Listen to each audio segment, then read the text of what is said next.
If you're pregnant right now and feeling overwhelmed by everyone's opinions about how to prepare for birth, I want to hand you something today. Not opinions, but actual research. Here are 2 specific low-cost, low-risk things backed by real clinical trials that have been shown to reduce tearing, shorten labor, and even lower the chance of needing interventions you didn't want. I am almost a licensed midwife, and this is exactly the kind of evidence-based prep I walk my own clients through. So let's get into what actually works. Hello and welcome to The Midwife Says. My name is Melanie and I am almost a licensed midwife in the state of Florida. Here I share evidence-based facts about women's health, pregnancy, birth, and postpartum.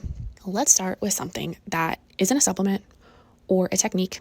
It's actually a person. Continuous labor support, meaning having a trained support person with you throughout labor, is one of the most well-studied interventions in all of birth research. And the results are striking. A randomized controlled trial of middle-income, first-time mothers laboring with their male partner found that adding a doula on top of that partner support significantly decreased the likelihood of cesarean delivery and reduced the need for epidural anesthesia. Another randomized trial found that continuous doula-led supports led to significantly shorter labors, greater cervical dilation before epidural placement, and higher APGAR scores at birth, both at 1 and 5 minutes. Birth isn't just a physical event, it's a nervous system event. When a woman feels unsafe, unsupported, or scared, her body releases stress hormones that can actually slow labor down. Continuous support helps keep the nervous system calm, which lets labor physiologically do what it's designed to do.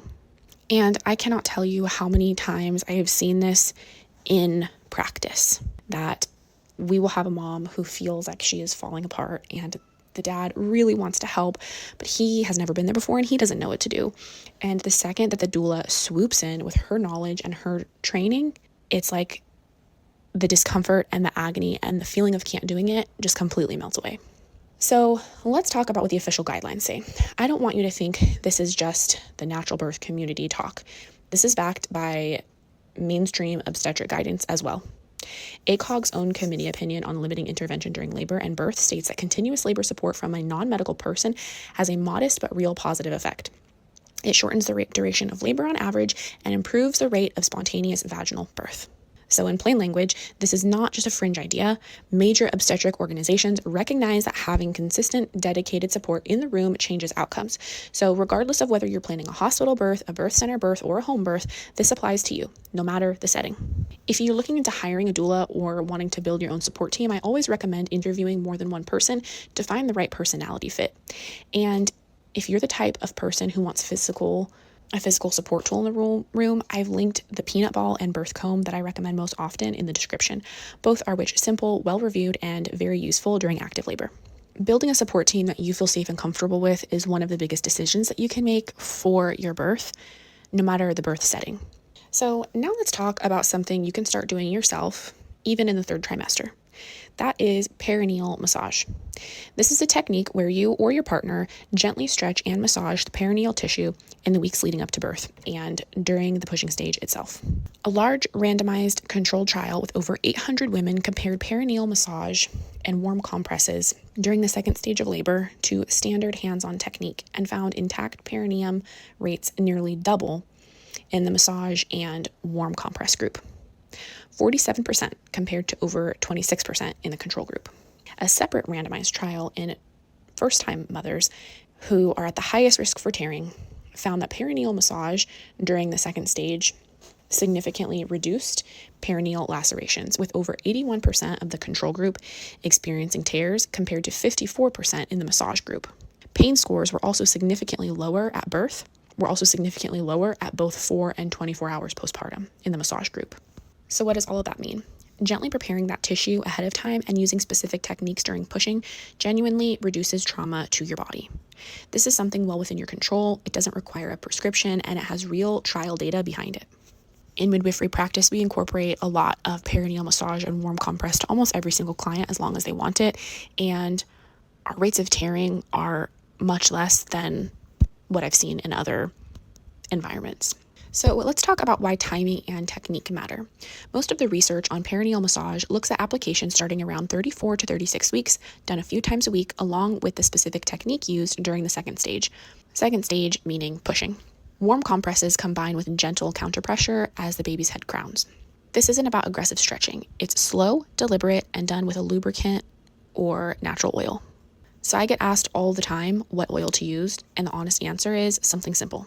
Unscented and food grade. Coconut oil, olive oil, avocado oil, all works well.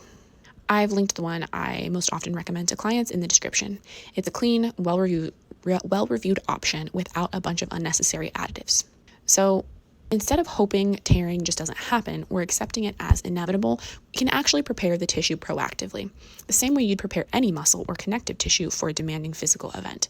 This doesn't mean that tearing won't happen, especially if it's your first baby, but you can prevent it or decrease the degree of tearing that happens. Have a conversation with your provider, your OB or your midwife, about counter pressure during second stage and what their thoughts are on that, if that's something that they'd be willing to provide for you.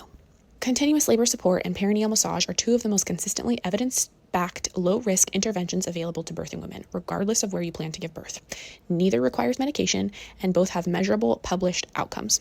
You don't need to do everything perfectly. Start perineal massage a few times a week, starting in the 3rd trimester. Build a support team that you trust, whether that's a doula, a partner, a friend, or a combination. And know that these small, consistent efforts are backed by real research, not just tradition. If you want a simple, printable checklist to track your perineal massage routine and build out your support team plan, I'll have that linked below along with the product recommendations that I mentioned today. Doing the research and preparing yourself. Birth is one of the most beautiful and uncontrollable events that we have in our life, but there are certain tools that you can have in your toolbox to help you have control over the details that you can. So let's recap. Continuous labor support from a doula, partner, or trusted support person has been shown in multiple randomized trials and recognized by ACOG itself to reduce cesarean rates, shorten labor, and improve outcomes. Perineal massage, especially when combined with warm compresses during the pushing stage, has been shown in large trials to nearly double the rate of an intact perineum and significantly reduce tearing and postpartum pain. Both are low cost, low risk, and fully within your ability to plan for, regardless of your birth setting. Preparing for birth doesn't have to mean fearing it. It can mean partnering with your body and giving it every advantage the research actually supports. Your body is wiser than you know, and it is capable of far more than you've probably been told. If this was helpful, stick around. I've got more evidence-based birth prep content coming every single week. Thank you so much for spending your precious time with me today. Take care of yourselves, and I'll see you next time.